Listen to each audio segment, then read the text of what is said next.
আমার এখনো 3.5 মাস হয়েছে মাত্র হার্টে রিং লাগানোর পরে।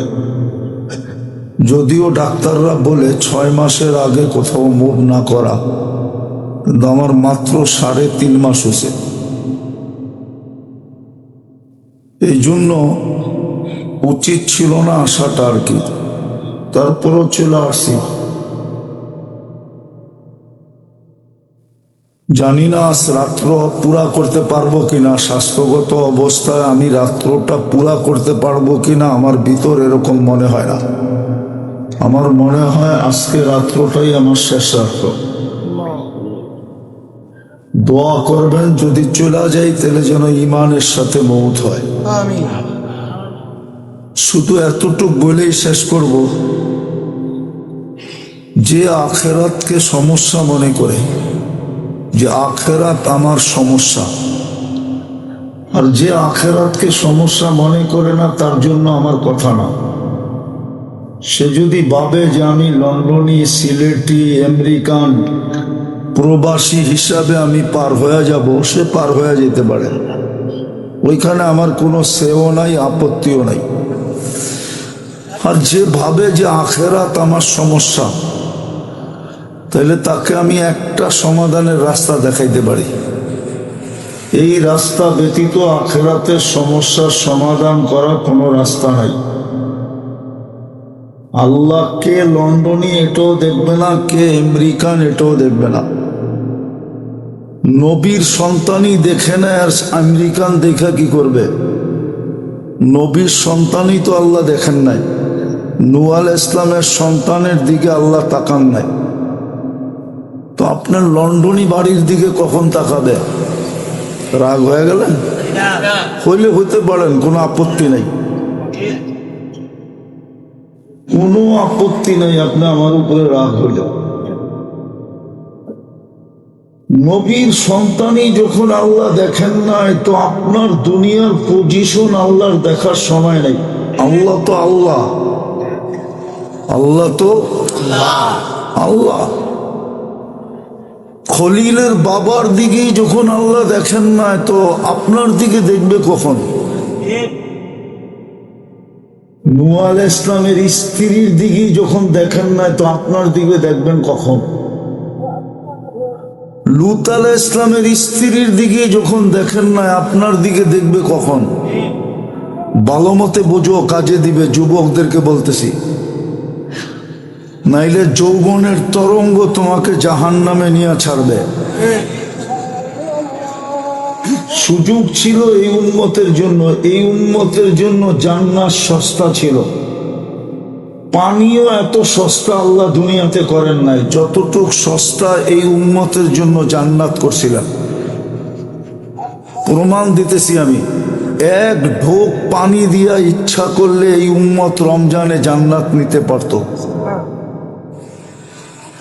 এক ঢোক পানি দিয়া। হাদিস বলতেছি, হাদিস আছে, মান ফাত্তারা সাইমান সুরবাতা মা। সুরবাতা মা মানি হলো এক ঢোক পানি। এক ঢোক পানি দিয়া যে রোজাদারকে রোজা খোলাবে, ফালাহু ইতকু রাকাবা, গ্যারান্টি ছিল জাহান্নাম থেকে মুক্তি, মুক্তি, মুক্তি, মুক্তি, মুক্তি।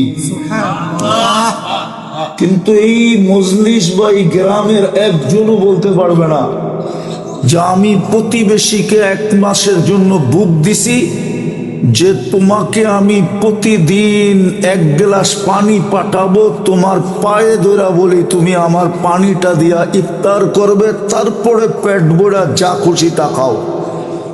যদি বলবে কেন, বলে শুনছি এক ঢোক পানি দিয়া জান্নাত কিনা যায়, জাহান্নাম থেকে মুক্তি পাওয়া যায়। এই গ্রামের একজন প্রতিবেশীকে পুরা মাসের জন্য বা একদিনের জন্য বুক দেয় নাই। বলতে পারবেন কেউ বুকিং দিছেন?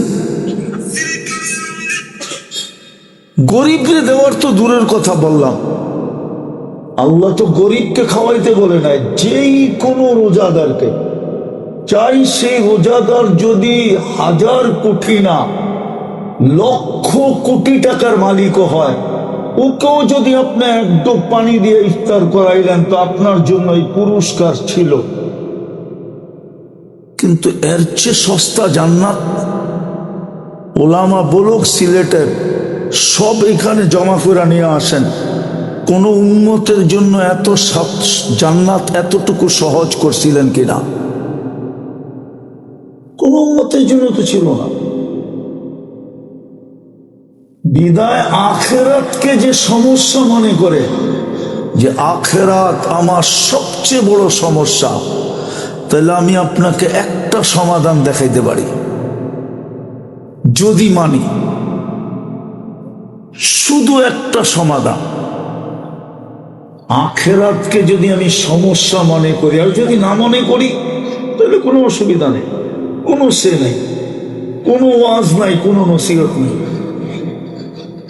এর জন্য আমার কাছে কোনো শব্দই নেই, এর জন্য আমার কাছে কোনো আলোচনাই নেই যে আখেরাতকে সমস্যা মনে না করে। আর যদি আখেরাতকে সমস্যা মনে করি, একটাই মাত্র সমাধান, আল্লাহর কিছু দেখার, ডাইনে বামে দেখার সুযোগ নাই। বিশেষ করে এই উম্মতের জন্য, অন্য উম্মতের জন্য তো নাই নাই। অন্য উম্মতের জন্য আল্লাহর এতটুকু মায়া ছিল না। আমাদের জন্য যতটুকু মায়া, সমগ্র উম্মতের মায়া জমা করলেও আমাদের মায়ার সামনে বিন্দু হবে না, বিন্দু। এই উম্মতের জন্য এতটুকু মায়া। সিলেটের কোনো আলেম আমাকে প্রমাণ দিতে পারবে না, চ্যালেঞ্জ দিয়ে বলি, কেউ প্রমাণ দিতে পারবে না।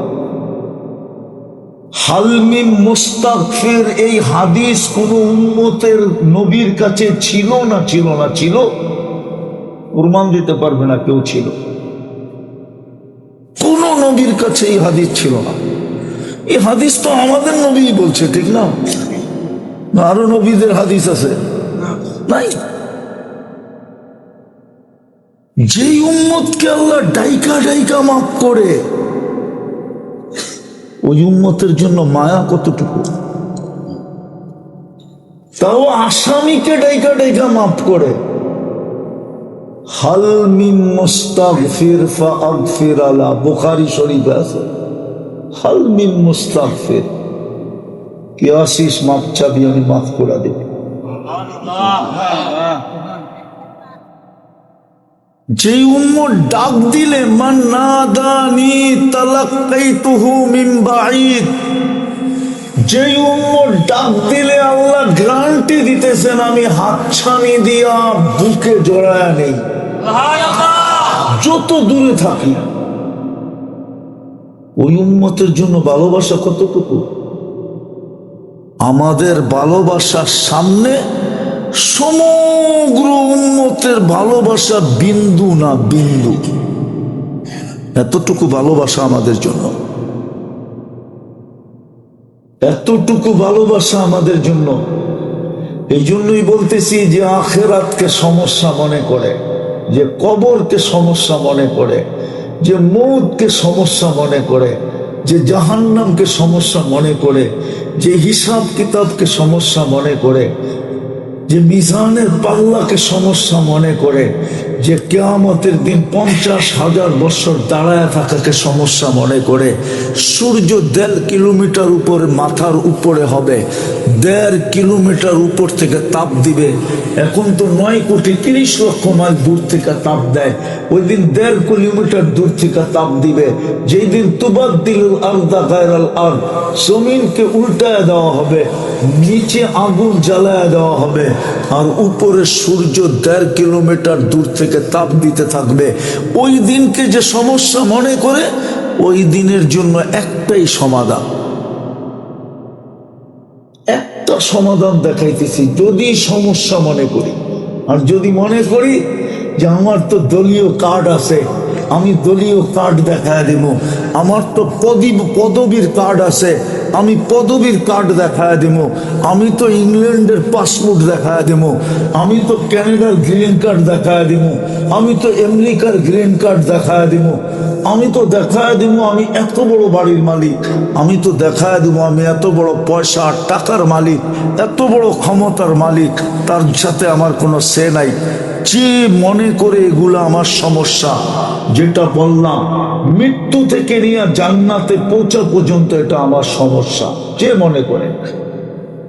জানি না আপনারা মনে করেন কি করেন না, করেন মনে? হ্যাঁ, না না না, যদি সমস্যা মনে করতো, হয় হয় কসম খোদা, যারা সমস্যা মনে করে ওর চেহারা দেখলেই বোঝা যায় ও সমস্যা মনে করে, ওর পোশাক আশাক দেখলেই বোঝা যায়, ওর চাল চলন দেখলেই বোঝা যায়, ওর উঠা বসা দেখলেই বোঝা যায়, ওর খাওয়া লওয়া দেখলেই বোঝা যায়।